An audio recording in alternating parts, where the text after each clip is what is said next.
Bismillahirrahmanirrahim. Alhamdulillahirabbil alamin. Allahumma shalli wa sallim ala sayidina Muhammadin miftahi babi rahmatillah adada ma fi ilmillah salatan wa salaman daimaini bidawami mulkillah wa ala alihi wa sahbihi. Assalamualaikum warahmatullahi wabarakatuh. Teman-teman semuanya, kaum muslimin dan muslimat dimanapun berada, alhamdulillah kita berada di tahun baru 1442 Hijriah. Di hari pertama bulan Muharram, mudah-mudahan kita semua bisa menjadi seperti bayi yang baru lahir. Ya, bayi yang baru lahir seperti kertas putih yang belum ada coret-coretannya. Maksudnya apa? Tidak punya dosa, tidak punya salah, karena sudah diampuni, dimaafkan oleh Allah Subhanahu wa Ta'ala. Amin, Allahumma amin. Yang lewat, biarlah sudah lewat. Yang sekarang, yuk kita isi dengan kebaikan, dinikmati. Yang akan datang, itu misteri, kita nggak pernah tahu bisa sampai atau tidak. Maka pasang niat yang baik-baik. Ya, pasang harapan yang besar. Itulah cara melangkah setiap hamba Allah Ta'ala dalam mengarungi samudera kehidupan. Jadi orang hidup itu dikatakan oleh para ulama As-Sufi Ibnu Waqtih.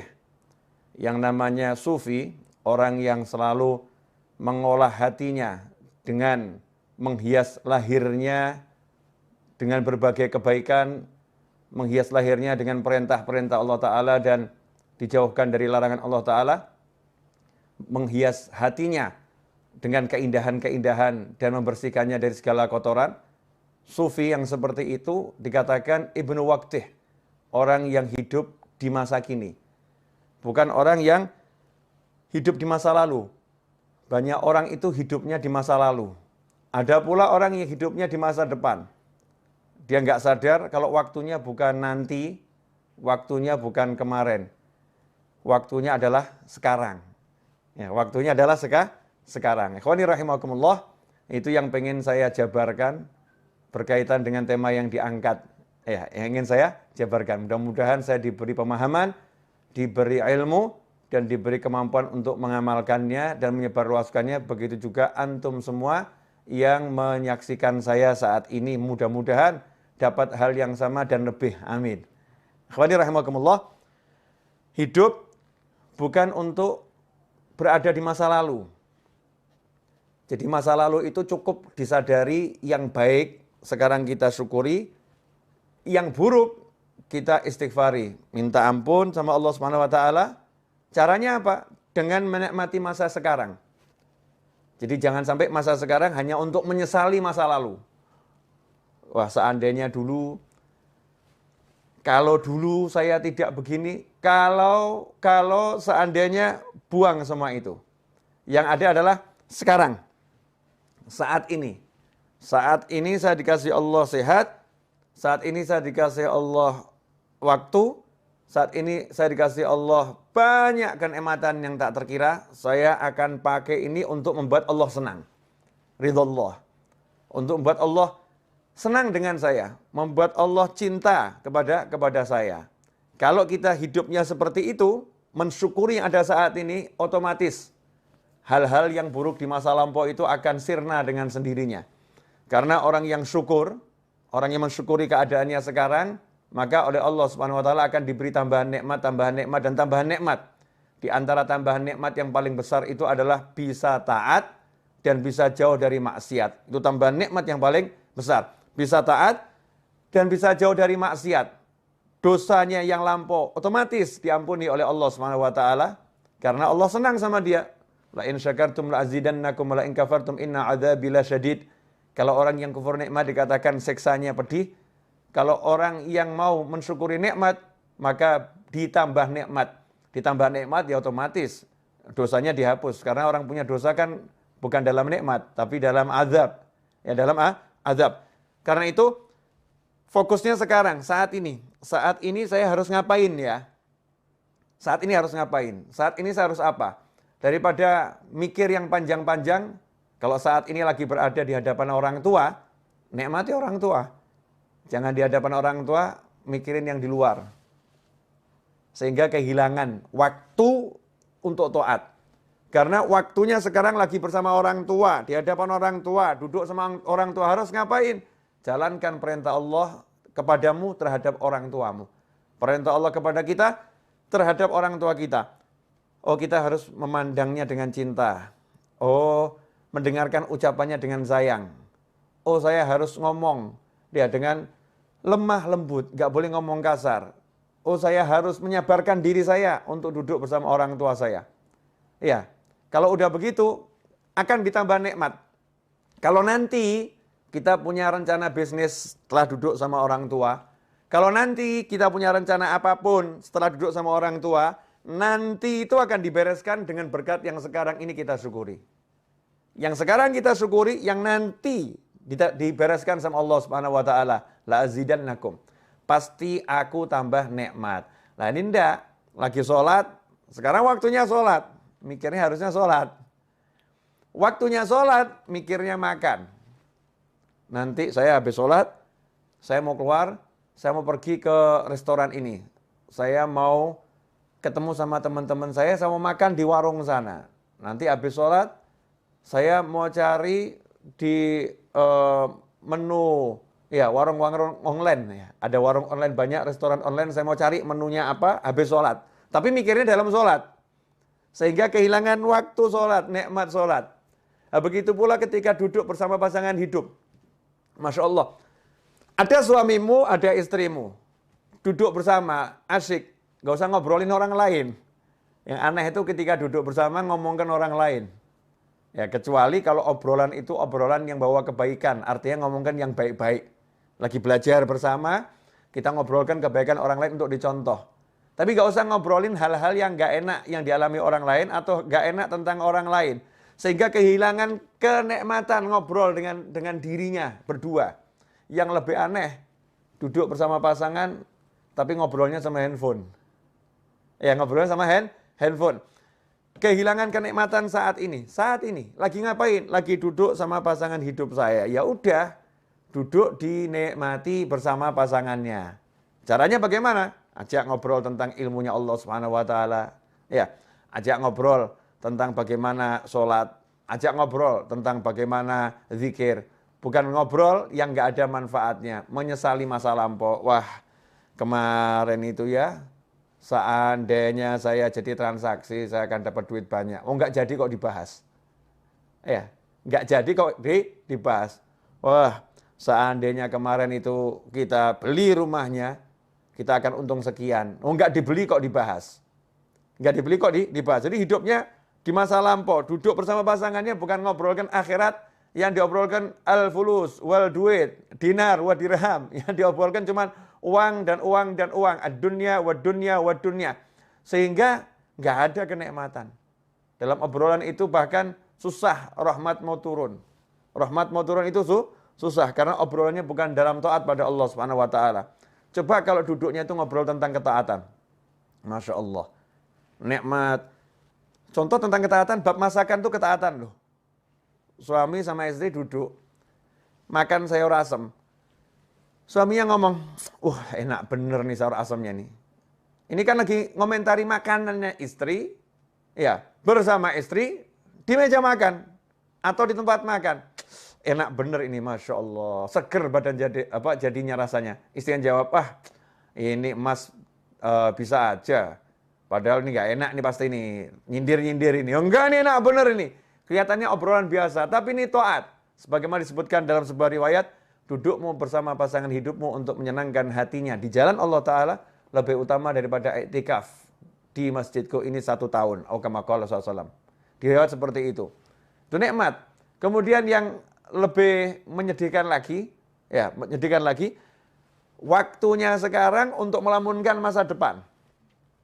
Melamunkan. Nanti kalau rumah itu laku, saya mau beli mobil. Nanti kalau tanah yang di sana laku, saya mau beli rumah. nanti. Sementara dia sekarang nggak mau kerja. Jadi sekarang ini hidupnya cuman nganggur, nggak mau bergerak. Nah ini kasihan nih. Ini namanya bukan punya cita-cita. Itu namanya melamun dalam syariat. Jadi cita-cita sama melamun itu beda. Ya, dikatakan kalau yang cita-cita itu bagus, tapi kalau melamun itu dari syaitan. Kalau melamun itu dari setan. Apa bedanya orang melamun sama cita-cita? Kalau orang punya cita-cita, nanti kalau rumah itu laku, saya mau beli mobil. Ya. Kalau sekedar begitu namanya ngelamun. Kalau cita-cita dia tidak pakai ngomong kalau nanti rumah itu laku. Waktunya sekarang langsung dipakai untuk jual rumah. Iklan sana, iklan sini, telepon sana, telepon sini. Ini rumah saya jual, banting harga, diskon 200%. Masya Allah. Ya, apanya yang 200% kan belum dijelaskan, kasih bintang kecil satu. Ini biasanya teknik iklan nih. Bintang kecil. Pak, ini maksudnya diskon 200% apa nih? Ya, 200% itu maksudnya begini, biaya ini saya hapuskan semua. Hilang biayanya itu. Nih, buat orang mau telepon, teknik periklanan dipelajari. Kemudian dia mulai ambil tasbihnya. Dia baca sholawat sebanyak mungkin, tawassul dengan sholawatnya. Mudah-mudahan ada pembeli yang datang. Nah ini namanya kalau rumah itu nanti laku, saya mau beli mobil. Misal begitu. Kalau tanah yang di sana laku, saya akan hajikan Bapak. Masya Allah. Itu bagus, tapi ngelamun. Ya melamun jelek. Cita-cita bagaimana? Kalau rumah itu laku, tanah yang di sana laku, saya akan hajikan Bapak. Langsung mana KTP-nya? Nah, daftar tidak butuh biaya kok. Mana KTP-nya? Diurus semuanya, udah bergerak nih ngurus. Kemudian mulai proses menjual di sana. Itu namanya bukan duduk melamun. Tapi orang punya cita-cita. Itulah niat. Ya, makanya setelah hijrah, setelah Fathul Makkah, la hijrata ba'dal fathi. Setelah Fathul Makkah tidak ada lagi yang namanya hijrah. Dalam arti pindahnya dari Makkah ke Madinah. Walakin jihadun wa niyah. Yang ada adalah kesungguhan dalam berjuang dan niat yang baik. Nah, niat itu apa? Qasdu syai' muqtarinun bi fi'lih. Niat itu punya satu cita-cita yang segera diiringi perbuatan. Qasdu syai' muqtarinun bi fi'lih. Punya cita-cita, punya harapan, langsung ada aksi. Itu namanya niat. Kalau nggak ada aksi namanya malah melamun. Nah, di tahun yang baru ini jangan kita jadi orang yang sibuk melamun. Tapi jadilah orang yang sibuk beraksi. Jadilah orang yang sibuk mewujudkan cita-cita. Ya, cita-citanya mulai diwujudkan dengan apapun yang bisa, sebisanya. Karena itu tadi dalam profile picture saya dikatakan hidup bukan untuk dipikiri. Ya, bukan cuma mikiri hidup kok seperti ini ya, punya suami kok kayak gitu ya, punya istri kok seperti itu ya. Nggak nyelesain masalah. Ngomongkan yang nggak enak itu membuat semakin tidak enak. Memperbincangkan yang jelek membuat semakin jelek. Ya, memperbincangkan yang negatif menjadi energi yang negatif. Ngomong yang baik-baik maka menjadi yang baik. Ini yang ngomong bukan saya, yang ngomong Nabi Muhammad SAW. Man kana yu'minu billahi wal yawmil akhir fal yaqul khairan au liyasmut. Barang siapa iman, percaya, man kana yu'minu billahi wal yawmil akhir, kepada Allah dan hari akhir, fal yaqul khairan. Hendaknya dia ngomong yang baik. Ngomong yang baik. Kalau tidak bisa, diam saja. Bahkan sampai komentari makanan yang nggak enak itu nggak boleh. Kalau suka, makan. Ya. Kalau suka, makan. Kalau enak itu dikomentari yang positif. Kalau nggak enak, diam. Nggak usah dimakan. Dan diam, jangan dikomentari. Karena mengomentari makanan yang nggak enak itu nggak boleh. Ya, mencela makanan itu nggak boleh. Tapi Habib, saya pengen ini masakannya jadi enak. Ini makanannya nggak enak. Gimana cara komentarinya? Ya, komentari yang cerdas. Yang sesuai syariat. Caranya gimana? Makanan ini enaknya luar biasa. Kalau garamnya dinaikkan sedikit. Ya, garamnya tambah sedikit, enaknya luar biasa. Positif. Bukan hal yang negatif. Itu yang diajarkan Nabi Muhammad SAW. Rasul nggak suka kita ngomong yang negatif, ngomong yang jelek-jelek, ngomong yang buruk-buruk. Ngomong yang buruk mendatangkan keburukan. Ngomong yang jelek mendatangkan kejelekan. Suasananya nggak enak. Ruhaniyahnya nggak enak. Karena itu ikhwani rahimakumullah, hidup bukan untuk dipikiri. Mikirin yang kemarin-kemarin apalagi, Masya Allah. Kemarin saya kok, sholat subuhnya terlambat ya. dulu ya sholat subuhnya terlambat. Mikirin doang. Mikirin tok. Ya, nggak ada manfaatnya. Bukan begitu caranya. Caranya apa? Cukup dengan satu kalimat dalam hati, kemarin saya banyak dosa, sekarang saya mau banyak taat. Selesai. Jadi bukan waktunya habis untuk mikir, kemarin kok sholat subuh begini ya, kemarin ya sholat zuhurnya begini ya, kemarin mikir aja. Waktunya mikir yang tadi itu, kalau udah untuk aksi, Masya Allah. Langsung dia banyak sholat sunnahnya. Ditanya sama orang, kenapa kamu banyak sholat sunnah? Wah, sholat saya yang dulu-dulu tidak beres nih. Ini sunnahnya buat nambah ini. Kemudian dia kodok sholatnya. Kodok, kenapa kamu kodok sholatmu? Wah, dulu saya sering subuh nggak sholat ini. Sekarang saya mau kodok sekarang ini. Saya mau kodok sekarang. Jadi bukan hidup dalam lamunan, tapi hidup dalam aksi. Kalau udah hidup kita dalam aksi ketaatan, maka hidup itu akan penuh dengan kenikmatan. Kalau hidup dalam aksi ketaatan, maka hidupnya akan penuh dalam kenikmatan. Karena itu para ulama mengatakan nikmat yang kami rasakan dalam hati ini, nikmat yang kami rasakan dalam hati, kalau para bisnismen, para raja, para penguasa mengerti nikmat yang kami rasakan, mereka akan berjuang untuk merebutnya dari kami dengan apapun yang bisa mereka lakukan. Kalau tahu ya, mereka akan merebutnya dengan apapun yang bisa mereka lakukan. Ya, tapi karena mereka nggak tahu, dan toh kalau tahu juga nggak bisa. Kenapa? Tempatnya di hati. Gimana mau merebut hati? Susah. Yang di hati mau diambil tuh susah, nggak bisa. Bisanya dengan cara melakukan hal yang sama. Kalau mau merasakan nikmat yang dimiliki oleh para aulia usholihin, nikmat yang dimiliki orang-orang soleh, ya tiru aja yang dilakukan orang-orang soleh. Nikmati apa yang dinikmati orang-orang soleh. Orang soleh nikmatnya duduk berzikir, tiru duduk berzikir. Orang soleh nikmatnya duduk baca Al-Quran, tiru duduk baca Al-Quran. Orang soleh nikmatnya duduk cari ilmu, tiru duduk cari ilmu. Orang soleh nikmatnya bersedekah, tiru ya hidup bersedekah. Orang soleh nikmatnya membantu orang lain, tiru bantu orang lain. Dan seterusnya dan seterusnya. Nanti Allah Ta'ala akan memberi kita rasa nikmat seperti beliau-beliau. Dan ketika kita mencontoh pun udah ada nikmatnya.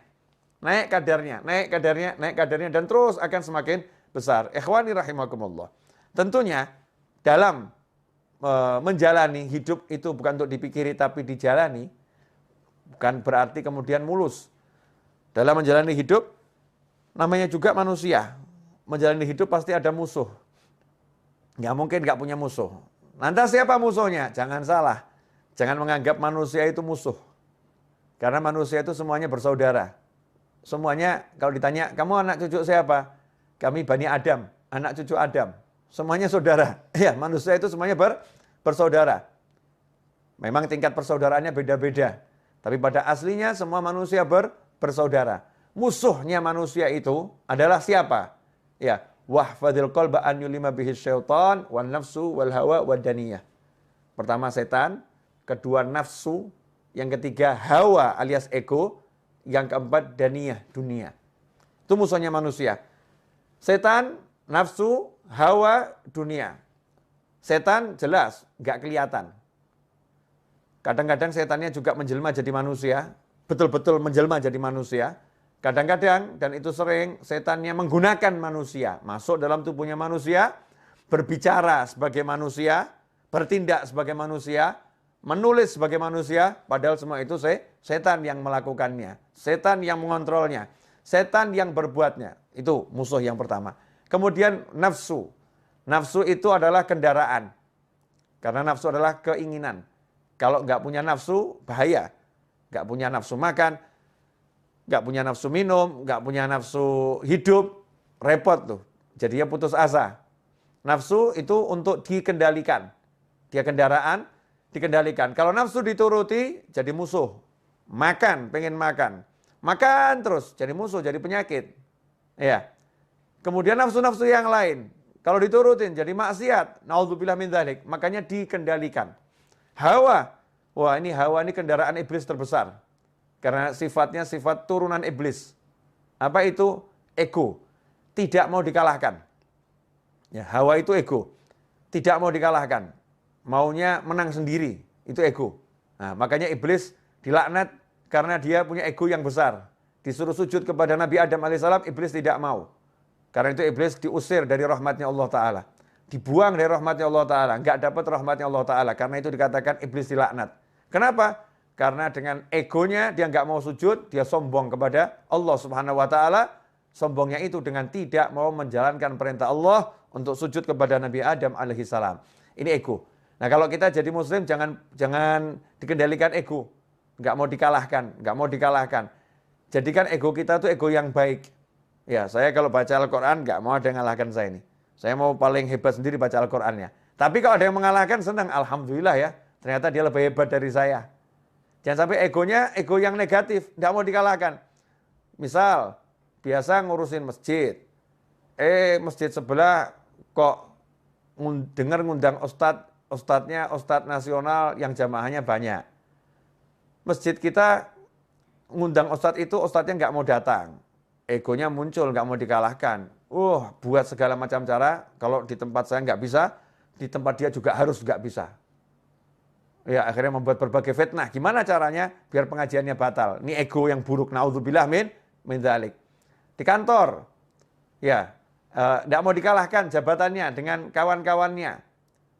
Dengar kok ada satu kawannya naik pangkat, mau diletakkan di jabatan yang lebih tinggi. Wah, nggak mau dikalahkan dia, nih muncul egonya. Terus gimana caranya? Dia cari kelemahan kawannya itu, kemudian dia fitnah gimana caranya, yang penting biar namanya jatuh. Ini namanya ego. Naudzubillah min dzalik. Kemudian dunia, masya Allah, segala sesuatu selain Allah Ta'ala. Ini tidak boleh ada dalam hati kita. Mau istri, mau anak, mau suami, ya siapapun selain Allah nggak boleh ada dalam hati. Bolehnya masuk hati harus lewat Allah Subhanahu Wa Ta'ala. Harus bismillah, harus ada Allahnya. Anak ada dalam hati karena Allah. Mencintainya karena Allah.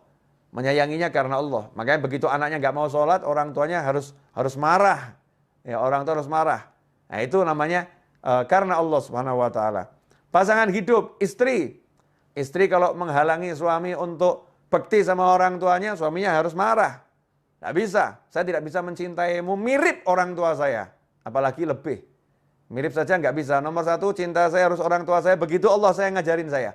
Begitu Allah saya perintahkan saya. Ini masukkan istri ke dalam hati juga karena Allah Subhanahu Wa Ta'ala. Pekerjaan boleh masuk dalam hati kalau karena Allah Subhanahu Wa Ta'ala. Ini saya mau cari nafkah. Pekerjaan ini penting untuk berikan nafkah kepada keluarga saya yang halal. Tapi karena Allah nggak takut kehilangan pekerjaan. Karena Allah kok. Ya kalau emang dia harus hilang, nanti kan Allah akan mendatangkan yang lain pekerjaannya. Ya Allah akan kasih yang lain.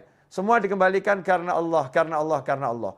Kalau udah punya seperti itu, menghadapi manusia model apapun, hidup untuk dijalani. Ketemu yang seperti apapun, yang penting pasang niat yang baik, pasang niat yang besar, kemudian jalani tanpa harus difikiri.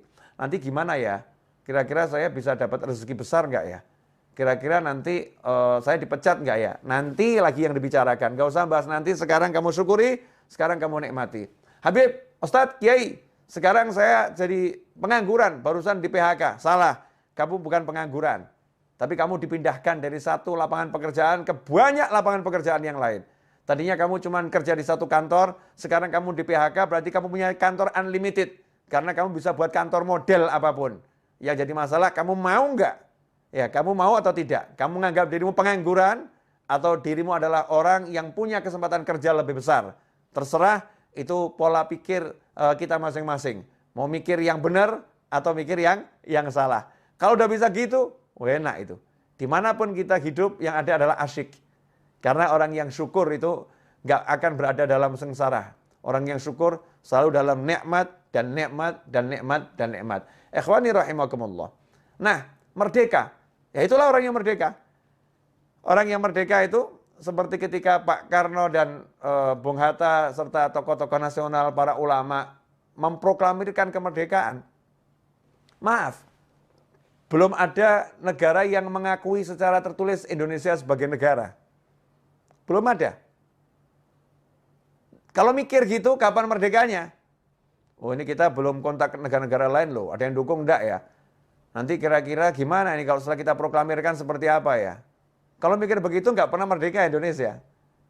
Tapi langsung pekik merdeka diteriakkan, 17 Agustus 45 diproklamirkan, ya merdekalah kita.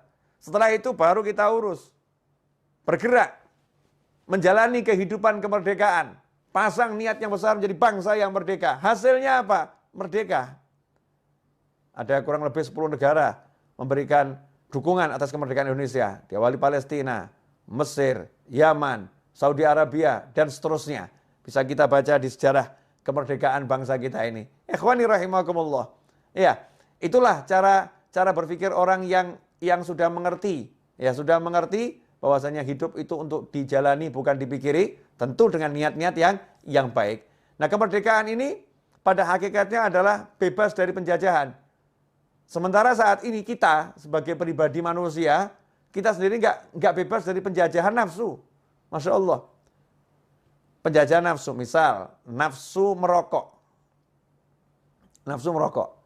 Dikasih tahu sama dokter, Bapak ini sakit paru-paru, agak berat Pak, harus berhenti merokok. Kalau Bapak lanjutkan, nyawa Bapak bisa melayang. Ini karena nafsu merokoknya kuat, nyawa itu melayang nggak dipikirkan, udah mati urusannya Allah. Nanti kalau udah takdirnya mati ya mati, kalau belum waktunya ya nggak akan mati. Pakai dalil takdir pula ini. Untuk menuruti hawa nafsu pakai dalil takdir. Dia nggak bisa mengendalikan nafsunya ini. Rokok berhenti dulu ya, saya lagi sakit nih, berhenti kamu. Nggak bisa. Nggak bisa ngomong gitu sama rokok, nggak bisa. Baru sama rokok saja udah dijajah. Masya Allah, itu yang bab rokok. Ada lagi yang bab lain. Ya, kebiasaan yang negatif. Ya, kebiasaan yang negatif. Masing-masing kita ini punya sesuatu yang mungkin menuruti nafsu. Makan, Masya Allah. Dokter melarang, ya, berdasarkan ilmunya. Bapak tidak boleh makan ini, mengandung kolesterol, ini membahayakan jantung Bapak. Tapi nafsunya suka ini, makannya enak semua ini. Ini kalau nggak makan begini rasanya nggak hidup, Masya Allah. Nggak makan begini rasanya nggak hidup, nafsunya itu. Ini kalau diturutin, nggak berhenti dari makanan macam-macam tadi, maka akan jadi sakit yang semakin parah dan akan menghilangkan nyawa. Na'udzubillah min dzalik. Muslim yang merdeka, dia bisa katakan sama nafsunya, stop dulu ya, sampai kondisi saya itu sudah betul-betul baik. Nanti kalau udah baik, kita akan dialog lagi. Enaknya kamu saya makan 1 bulan berapa kali? Ya, dalam seminggu berapa banyak saya makan kamu nih. Dialog sama nafsunya nih. Nafsunya dikendalikan, itu baru muslim namanya. Itu namanya orang yang merdeka. Ya, orang yang merdeka. Kalau belum begitu, masih dijajah oleh setan, nafsu, hawa, dan dunia. Yang paling kesian yang dijajah sama dunia, Masya Allah. Takut kehilangan duit. Takut kehilangan pekerjaan. Gara-gara takut kehilangan pekerjaan, disuruh melakukan yang haram apapun dijalani. Daripada saya kehilangan pekerjaan, nyerempet haram dikit gak jadi masalah. Masya Allah. Nyerempet yang haram dibilang gak jadi masalah. Na'udzubillah min dzalik. Gara-gara takut kehilangan pekerjaan, jelas-jelas ibunya di desa memanggil, nak pulang, temanin ibu. Ibu sudah tua, ibu gak mau meninggal sendirian. Pulang kamu nak, temanin ibu. Dia katakan, maaf bu, saya gak bisa pulang. Kalau saya pulang saya dipecat dari kantor. Takut kehilangan kantor. Gak takut kehilangan ibu dan ridho Allah subhanahu wa ta'ala. Masya Allah. Ini dijajah yang luar biasa oleh yang namanya dunia. Ikhwani rahimakumullah. Dunia ini bisa menjelma menjadi macam-macam bentuk. Ya, macam-macam bentuk. Segala sesuatu selain Allah yang ada dalam hati, mengalahkan Allah, mengalahkan aturannya Allah, itulah dunia. Ya, itulah dunia. Sekarang pilihan ada di tangan kita. Kita mau jadi manusia yang merdeka atau manusia yang terjajah? Kalau mau jadi manusia yang merdeka dan setiap muslim harus jadi orang yang merdeka, maka kita harus berjuang. Ya, jihadun wa niyah. Berjuang melawan nafsu. Berjuang melawan ego. Berjuang melawan syaitan. Berjuang melawan dunia. Caranya, ya dengan melaksanakan perintah Allah. Belajar setiap hari. Cari ilmu terus tanpa henti. Nabi Musa pun gak pernah berhenti cari ilmu. Walaupun udah menjadi Rasul, kalimullah, yang diajak bicara langsung oleh Allah Subhanahu wa ta'ala. Nabi Muhammad SAW tidak pernah berhenti minta tambahan ilmu. Walaupun ilmu beliau adalah ilmu langsung dari Allah Subhanahu wa ta'ala. Ya, yang Allah katakan diwahyukan. Kalau bicara Rasulullah semuanya itu wahyu ada dalam hati Nabi Muhammad SAW. Rasul masih suruh minta terus sama Allah. Wa qur rabbi zidni ilma. Ya Allah, berilah aku tambahan ilmu. Ikhwani rahimakumullah. Karena itu dalam mengisi kemerdekaan dan mengisi sisa-sisa waktu yang kita miliki dalam perjalanan hidup sampai nanti akhir usia, maka tidak ada yang lebih baik daripada mengisinya dengan ilmu dan amal soleh. Ilmu dan amal soleh. Insya Allah kalau begitu, hidup kita akan penuh dengan ketenangan, kenyamanan, dan kebahagiaan. Jazakumullah khairan. Ini yang bisa saya sampaikan. Waktu saya keselebihnya saya kembalikan kepada yang